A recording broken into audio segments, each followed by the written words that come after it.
ഈ വറുത്തരച്ച് വെക്കുന്ന കറികളോട് ഭയങ്കര ഇഷ്ടമാണ്. പക്ഷേ വറുത്തരക്കണ കാര്യം ഓർക്കുമ്പോൾ ഭ്രാന്ത് കയറും. അതുകൊണ്ടാണ് കേട്ടോ പകുതി മുക്കാലും ഞാൻ വറുത്തരക്കാണ്ട് വെക്കണ കറികൾ വെക്കണത്. ഇന്ന് ഉള്ളിക്കറി വെക്കാനാണ് കേട്ടോ. ഉള്ളി നല്ല വലിയ ഉള്ളിയായിരുന്നു, അതുകൊണ്ട് തന്നെ എളുപ്പത്തിൽ പണി കഴിഞ്ഞ്. ഉള്ളിക്കറി ഞാൻ കഴിഞ്ഞ പ്രാവശ്യം ഒരു വീഡിയോ ഇട്ടപ്പോൾ എന്നോട് പറഞ്ഞു ഒന്ന് വെളിച്ചെണ്ണയിൽ വാട്ടിയിട്ട് ചെയ്ത് നോക്കാൻ പറഞ്ഞ് ഉള്ളി. അപ്പോൾ ഞാൻ ഇന്ന് അതേപോലെ കേട്ടോ ചെയ്യണത്. നേരത്തെയൊക്കെ ഞാൻ തേങ്ങ വറുത്തരച്ച കറി എപ്പോഴും വെക്കുമായിരുന്നു. അത് ഞാൻ തേങ്ങ വറുത്തരച്ച് വെക്കുമായിരുന്നു, നേരത്തെ തന്നെ പാത്രത്തിലാക്കി വെക്കും. അപ്പോൾ നമ്മൾ ആവശ്യം അനുസരിച്ച് അതിൽ നിന്ന് ഇച്ചിരികോളം, ഞങ്ങൾ ഒരുപാടൊന്നും വെക്കില്ല കേട്ടോ, ഇച്ചിരികോളം വെക്കത്തുള്ളൂ. അപ്പോൾ അതങ്ങനെ ചെയ്യുമായിരുന്നു. ഇനി അങ്ങനത്തെ ആ ട്രിക്കൊന്ന് ചെയ്യണം. പിന്നെ ഇപ്പോൾ നോമ്പൊക്കെ വരാൻ പോകണേ, ഇപ്പോൾ ജോയ്സിന് ഇനി ഇങ്ങനത്തെ കറിയൊക്കെ പറ്റത്തുള്ളൂ.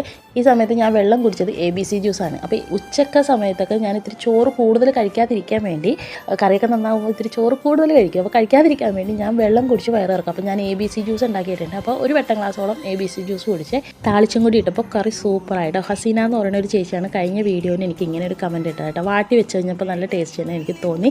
ഞങ്ങളുടെ ഇവിടെ ഇതിനെ ഉള്ളിക്കറി എന്നാണ് കേട്ടോ പറയണേ. നിങ്ങളുടെയൊക്കെ അവിടെ എന്താ പറയണേന്നൊന്ന് കമൻറ്റ് ചെയ്യണേ. എന്തായാലും കറി സൂപ്പറാണ്.